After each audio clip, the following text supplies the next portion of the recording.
I was a freshman in 1981. And back then, we were terrified of war with Russia. It was a terrifying fear of a nuclear war with the Soviet Union. And break this down to me. So it's like, is it you're watching the news and is there like fear mongering? Do you believe it? Does it feel less propagandist? 100% there was fear mongering. Look, it's always been, if it bleeds, it leads in the news. Yeah. You know, we talk about how bad the news is today, but the reality is, like 5 o'clock news, when you get home from work, it was always the worst shit that happened. Double homicide in Brooklyn. It's always the worst shit of the day. And also out of perspective, because it's the worst shit out of millions and millions of people, right? But the big one was always Russia. And you would see the Soviet Union, and, you know, you would see their leaders, and you would see their army, and it was terrifying. Yeah. They were the last great communist empire, you know, before China, right? Before China really blew up militarily. Back then, we weren't worried about China. Everybody was worried about the Soviet Union. And you felt fear as 100%. I talked to my wife, and she's younger than me, and she felt the same thing. And some of my other friends, I asked them, they grew up in different parts of the country, and they were like, oh, yeah, everyone was scared of the fucking Russians, man. Like, there was all those movies like Red Dawn, where the Russians invade, we kick their fucking ass, send them back home. You know, that was what everybody was afraid of. And then the wall fell.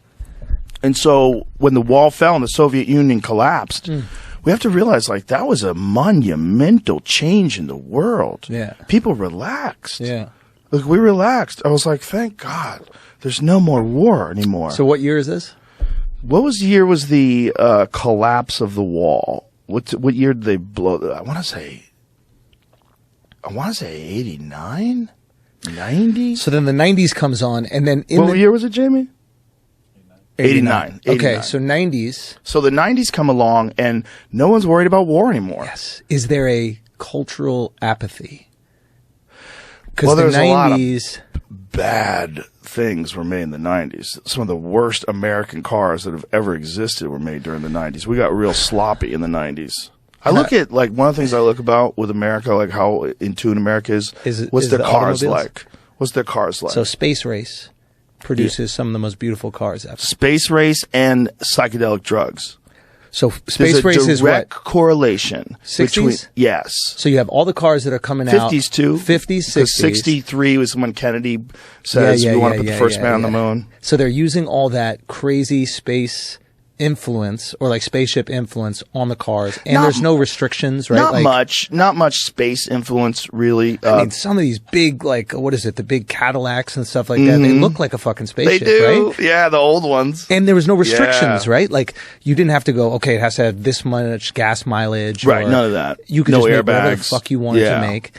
And then, okay, so that goes away, and then psychedelics are 70s.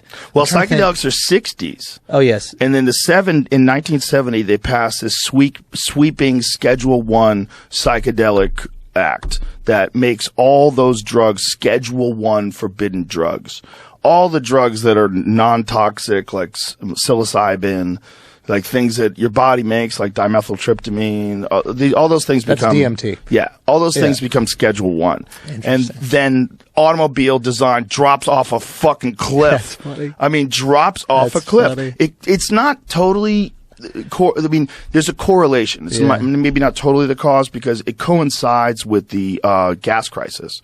So there's a gas crisis. Now you have to consider gas mileage in a car. Exactly. That's interesting. That's right. So 70s is... What happens? When do we remove the gold standard from the dollar? That's a good question. 73 or something like that? This is good tequila, dude. This is yours? Not bad. Yeah. What's it called? Los Sundays. Dude, it's good, right? Tasty. The repo is crazy. Yeah, it's very tasty. Yeah. I was prepared for some fucking antifreeze. No. That's good. They're legit. But yeah, and then we get, what is it? There's the whole like petrodollar thing that comes out after that, where they have to... I'm not aware of all that stuff. I'm not good at that stuff. I think this is just where we make the deal where it's like oil has to be sold in U.S. dollars. And now we have a backing for the dollar, when for a while we didn't, right? When we removed that gold standard. Who was it? Nixon removed the gold standard? 71. But, and now we're in that situation right now where, most... oil is sold in U.S. dollars, and then those countries that decide not to, if we're going to get conspiratorial, those people who have decided maybe they won't sell it, in U.S. dollars, they have difficulty staying in power. Yeah. Two ways. That's always been the game plan, right? Yeah. FDR did it in 33, but then also Nixon did it. I'm not sure which. Yeah. What does that mean then? How's it? We should have to a real economist work through this. Yeah. We'll fuck this up. But also, we could just talk shit, and it doesn't matter because we're not experts. So we just spit exactly. nonsense. It's so funny that people get upset by that. Like, listen, this is a conversation that I would have whether or not cameras are on or not. So you just don't got to take be us able. seriously. Yeah, you got to be able to deal with that. That's it. Don't take anything we say seriously, bro. Especially us. Yeah, We're that was literal professional clowns. Yeah.